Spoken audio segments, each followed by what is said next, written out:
Voilà, notre invité expert est en train de nous rejoindre et avec lui tout de suite, on s'intéresse à notre thématique du jour. Il s'agit de comment augmenter ses chiffres d'affaires. Ça, c'est pas toujours évident, Alex Balogun.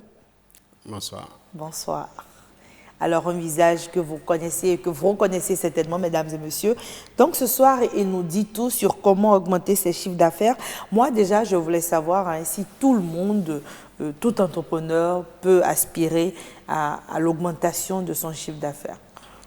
Je pense que tout entrepreneur aspire d'ailleurs à l'augmentation de son chiffre d'affaires, mais il y a des entreprises qui ne peuvent pas augmenter leur chiffre d'affaires. Ne serait-ce pas être trop pessimiste que de dire cela? C'est comme vous avez une voiture, la voiture n'a pas de batterie et vous voulez démarrer la voiture. D'accord. Tant qu'il n'y a pas de batterie dans la voiture ne peut pas démarrer parce qu'elle est conditionnée de démarrer avec une batterie. D'accord. Donc il y a des éléments et des facteurs qui doivent déterminer la croissance financière dans une entreprise. La croissance ou non? La croissance ou non. Donc tant que ces éléments ne sont pas respectés, ne sont pas en ordre, vous ne pouvez pas augmenter votre chiffre d'affaires. C'est clair, mais on parle de quel facteur là? Je donne un exemple. Il y a ce qu'on appelle le changement du goût de la clientèle. Donc la clientèle avait l'habitude de prendre tel produit et je la vendais. Mais aujourd'hui, les clients ne prennent plus ça. Ils sont déjà habitués à un autre type de produit. Mais moi, je continue de vendre et je vais augmenter mon chiffre d'affaires. Ce n'est pas possible, j'ai déjà perdu la compétition. D'accord. Donc, ce qu'il exige l'entrepreneur ou l'entreprise à s'adapter, à s'ajuster à la demande et au goût de la clientèle de façon continue. D'accord. Chaque instant, chaque moment, que le goût, aujourd'hui, tout le monde va utiliser portable Android et non portable, les touchlights de Nokia. Donc, il y a des produits que vous ne pouvez plus vendre parce que votre cible, votre client, votre consommateur... La cible a changé. Exactement. Ses attentes aussi. Donc, la consommation, votre consommateur ne consomme plus ce que vous vendez. D'accord. Et là, vous ne pouvez jamais augmenter votre chiffre d'affaires. Ou il n'y a pas de marché pour ce que vous vendez. D'accord. Il y a des gens qui disent je suis passionné de ceci, je vais le faire, c'est bien. Je sais fabriquer telle chose, je vais le faire, c'est bien. Mais est-ce qu'il y a un client pour ça? Est-ce que les gens achètent ça? Est-ce que vous avez une cible qui est prête à acheter ce que vous voulez vendre? Donc, il ne faut pas juste regarder ce que vous voulez faire, mais regardez si les gens sont prêts à acheter et acheter au prix que vous voulez vendre. D'accord. Mais si on parle d'une gestion d'entreprise, c'est que l'entreprise est peut-être déjà créée et peut-être que vous avez déjà l'habitude de faire un chiffre d'affaires qui ne vous satisfait pas. Aujourd'hui, vous avez peut-être envie de passer d'1 million de chiffre d'affaires à 1 milliard de chiffre d'affaires, mais vous nous dites qu'il y a des facteurs auxquels il faut faire attention et en parlant par exemple du changement du goût de la clientèle. Mais comment est-ce qu'on fait pour maîtriser ces facteurs-là? Oui, il faut faire l'étude de marché. À votre niveau, si c'est une petite entreprise, un PME, vous pouvez faire l'étude de marché à votre niveau. La première des choses, c'est de définir qui est notre client. Et pourquoi quelqu'un a dit que des fois, la plupart du temps, pas même la plupart du temps, le client n'achète pas pour votre raison. Il achète pour ses propres raisons. Donc les gens n'achètent pas parce que pour les raisons pour lesquelles vous vendez. D'accord. Vous vendez parce que vous savez produire. Vous vendez parce que vous êtes passionné de ça. Mais quelqu'un d'autre achète parce que ça résout un problème pour lui. D'accord. Parce que ça lui apporte le confort. Ou bien parce que ce n'est pas l'un de chez lui. Il a ses propres raisons. Donc, un, je dois connaître mon client. Et deux, je dois savoir pourquoi il achète. Pour que je puisse lui communiquer dans son langage. Parce que quand je lui communique ainsi, il va acheter parce que je communique son langage. D'accord. Mais est-ce que c'est peut-être pour ça qu'on voit dans certaines entreprises, quand vous y allez pour une prestation ou une autre, tout de suite on vous fait une fiche client, qu'est-ce que vous aimez chez nous, pourquoi vous êtes venu, ce genre de choses? Une bonne idée. C'est une stratégie d'écouter, c'est une stratégie qui permet d'écouter ses clients. Vous devez les écouter, vous devez savoir qu'est-ce qu'ils pensent. D'accord. Est-ce qu'ils sont satisfaits de notre service? Est-ce qu'ils sont toujours dans le besoin de notre service? D'accord. Je parie qu'il y a des coiffeuses qui, lorsqu'elles ne se mettent pas à jour vis-à-vis des styles Ah ben c'est clair, hein. Ah ouais, c'est clair. Je vois ce que vous voulez dire. Quand elle est encore au Moyen-Âge, pendant que nous, on est en plein 21e siècle avec tous les styles qu'il faut, c'est clair qu'elle n'aura plus personne dans son salon, oui. Merci. Donc il faut se réajuster, il faut se réadapter. Adapter au changement continu de la société. D'accord. Parce que la société continue toujours de s'améliorer, de changer, et vous devez être d'abord au courant de ce changement et vous adapter à ça, sinon vous allez disparaître du marché. D'accord, mais je ne sais pas si vous avez remarqué, comme moi et Alex Balogun, il y a des entreprises, vous vous rendez compte qu'elles grandissent parfois un peu trop vite. Vous voyez, c'est une petite boutique, bientôt c'est une grande boutique, mais les clients ne suivent pas forcément. Le chiffre d'affaires ne suit pas toujours. Qu'est-ce qui n'a pas marché dans ce cas? Oui, je pense que là, il faut faire. J'ai un ami qui a eu un financement et il a dit que ce qui a tué mon entreprise, c'était le financement que j'ai eu. Parce que j'ai augmenté la production sans faire attention à la demande. Donc, je produis beaucoup alors que la demande n'est pas là. Et la demande veut dire ceux qui veulent acheter. Donc, lorsque vous avez beaucoup d'argent, vous vous injectez dans une entreprise, vous créez, vous produisez, alors qu'il n'y a pas de gens pour acheter, il y a un problème. D'accord. Ou les gens qui vont acheter sont loin de vous et ne savent même pas que vous existez. Donc, il y a un problème de communication. Donc, une entreprise qui produit beaucoup ou qui a des choses à vendre, qui a un service à vendre, tout ça, comme vous l'avez décrit tout à l'heure, mais les clients sont où? Et est-ce qu'ils savent que nous existons?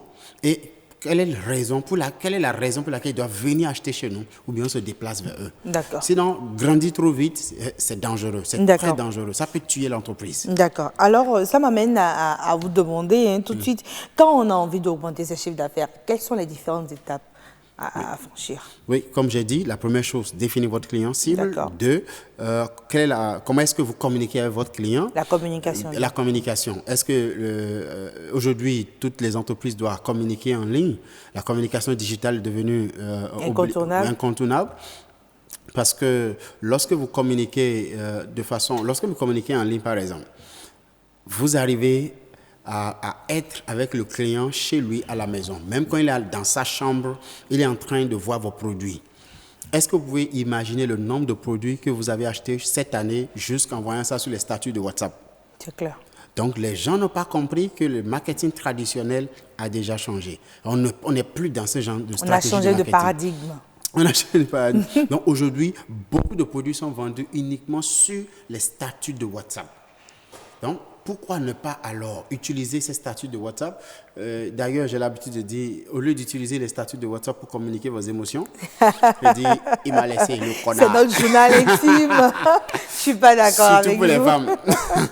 Surtout pour les femmes. Vous n'y allez pas de même mort. Si vous voulez mais c'est aussi les femmes qui mettent aussi des articles à vendre et tout sur le statut. Oui. Reconnaissez ça. On le fait plus que les hommes. Ou bien, si vous voulez savoir comment une femme se sent dans une journée, allez sur son statut.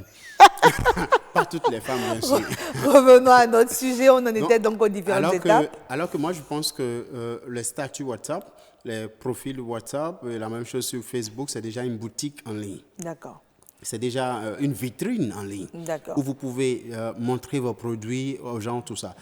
Une autre chose, lorsque vous voulez augmenter votre chiffre d'affaires, est-ce que vous avez le personnel adapté? D'accord. Oui, parce qu'il ne suffit pas d'avoir le bon produit. C'est les gens qui doivent le vendre. Donc, le contact avec le client, c'est comment? La relation client, c'est comment? Les chefs d'entreprise sont souvent occupés à produire, à travailler sur le service, mais ils oublient le fait que celui qui est en charge des le produit ne tombe pas directement chez le client. Exactement. Il passe forcément par quelqu'un. Donc, comment est-ce que la personne se présente?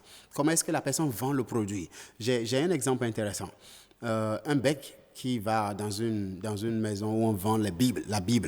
Et il dit, je vais vendre. On dit, non, toi qui me fais Québec, comment tu veux vendre nos Bibles? Il dit, non, je vais vendre la Bible pour vous. Il a tellement insisté qu'ils ont accepté. Maintenant, un jour, on constate qu'il est le meilleur vendeur de la société. Deuxième jour, meilleur vendeur. Pendant un mois, le meilleur vendeur. On a organisé une séance.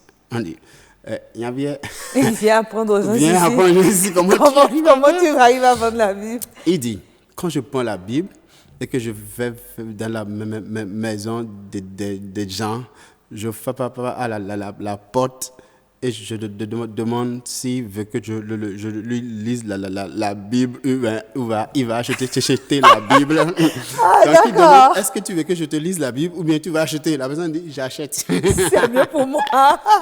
Je comprends. Tous les commerciaux sont devenus bégeurs en même temps. Ils ont commencé à béguer D'accord. pour pouvoir vendre aussi. Oui, je Donc, comprends. le Ça contact avec, oui. Oui, ça rejoint une question que j'avais pour vous justement quand on parle des différentes étapes. Est-ce qu'il ne faut pas aussi savoir créer le besoin? Parce que lui, ce bec, par exemple, on sent qu'il a créé le besoin. Oui, je dirais que vous êtes un coach business alors.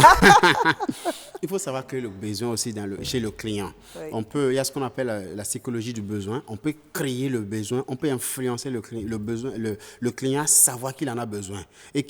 C'est la stratégie d'ailleurs de Apple. Et pour créer un produit et vous dire, vous en avez besoin, sinon votre vie n'est pas complète. C'est ce qu'il vous faut pour... Donc, le client se dit, ça, il me le faut.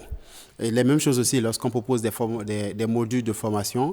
La plupart du temps, les gens ne savent pas qu'ils avaient ce besoin-là. Mais quand tu crées le besoin, tu dis, tu gères ta vie mal, tu gères tes émotions mal. Il se dit, mais c'est vrai, je peux apprendre à mieux gérer mes émotions, je peux apprendre à mieux gérer mon entreprise. Donc ça, c'est aussi une stratégie, oui, bien sûr, qui marche. D'accord. Mais quand on a fini de faire tout ça, est-ce qu'on est sûr du résultat à la fin?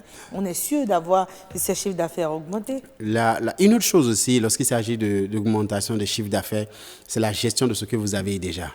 Parce que ce n'est pas seulement ce qu'il entre, il y a aussi ce qu'il reste après les dépenses. Est-ce que vous dépensez tout ou bien vous avez un bon système de gestion financière? Si vous n'avez pas ça, vous ne pouvez pas augmenter votre chiffre d'affaires parce que vous dépensez en désordre. Comme on le dit souvent, vous avez vendu un peu aujourd'hui, donnez-moi de l'argent parce qu'il n'y a pas la gestion des finances de l'entreprise n'est pas structurée. Et tel que ça vient, on dépense. Là, vous ne pouvez pas gérer, vous ne pouvez pas augmenter votre chiffre d'affaires. Même si ça s'augmente, vous dépensez et vous êtes toujours au même point. Donc, la bonne gestion... pas véritablement. Exactement. Donc, il faut solliciter de l'aide, demander aux gens, même si c'est un ami qui gère bien ses finances, il peut venir vous donner des conseils. Au lieu de l'envier, il vaut mieux apprendre de lui. Vous connaissez notre maladie en Afrique. Alexandre Goud, je crois que c'est sur ces mots et que nous allons clôturer notre rubrique Expert de ce soir. Donc, au lieu d'envier les autres, il vaut mieux aller à leur école, comprendre un peu comment est-ce qu'ils font pour fonctionner et peut-être que d'ici la fin de l'année, vous aurez augmenté votre chiffre d'affaires. Merci d'avoir été des nôtres tout au long de ce numéro 2 de l'Expert.